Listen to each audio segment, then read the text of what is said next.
Hi friends, ನಾನು ನಿಮ್ಮ ಕೃಷ್ಣ ಬಡಿಗೇರ್. ಇವತ್ತಿನ ಈ ವಿಡಿಯೋದಲ್ಲಿ ಗೋಡೆಗಳನ್ನು ಹೇಗೆ ಕಟ್ಟುತ್ತಾರೆ, ಅವುಗಳಲ್ಲಿ ಎಷ್ಟು ವಿಧಗಳಿವೆ ಮತ್ತು ಅವುಗಳ ಜೋಡಣೆ ಹೇಗೆ ಇರುತ್ತದೆ ಅನ್ನೋದ್ರ ಬಗ್ಗೆ ತಿಳಿದುಕೊಳ್ಳೋಣ.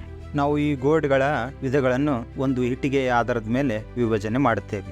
ನಾವು ಒಂದು ಇಟ್ಟಿಗೆಯನ್ನು ತೆಗೆದುಕೊಂಡಾಗ ಇದಕ್ಕೆ ಸ್ಟ್ರಕ್ಚರ್ ಅಂತ ಕರಿತೀವಿ, ಮತ್ತೆ ಇದಕ್ಕೆ ಹೆಡ್ಡರ್ ಅಂತ ಕರಿತೀವಿ, ಮತ್ತೆ ಈ ಒಂದು ಸಾಲು ಇಟ್ಟಿಗೆ ಜೋಡಣೆಗೆ ಒಂದು ಕೋರ್ಸ್ ಅಂತ ಕರಿತೀವಿ.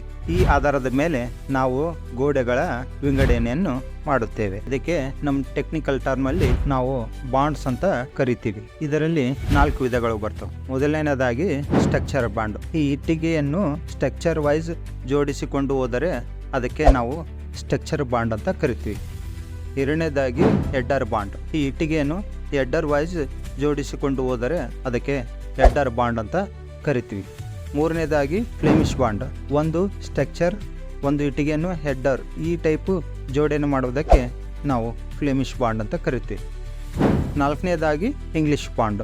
ಒಂದು ಕೋರ್ಸ್ ಫುಲ್ ಸ್ಟ್ರಕ್ಚರ್, ಒಂದು ಕೋರ್ಸ್ ಫುಲ್ ಹೆಡ್ಡರ್ ಈ ಟೈಪ್ ಜೋಡಣೆಗೆ ನಾವು ಇಂಗ್ಲಿಷ್ ಬಾಂಡ್ ಅಂತ ಕರಿತೀವಿ. ಗೋಡೆಗಳ ಬಗ್ಗೆ ಹೆಚ್ಚಿನ ಮಾಹಿತಿಯನ್ನು ಮುಂದಿನ ವಿಡಿಯೋದಲ್ಲಿ ತಿಳಿದುಕೊಳ್ಳೋಣ.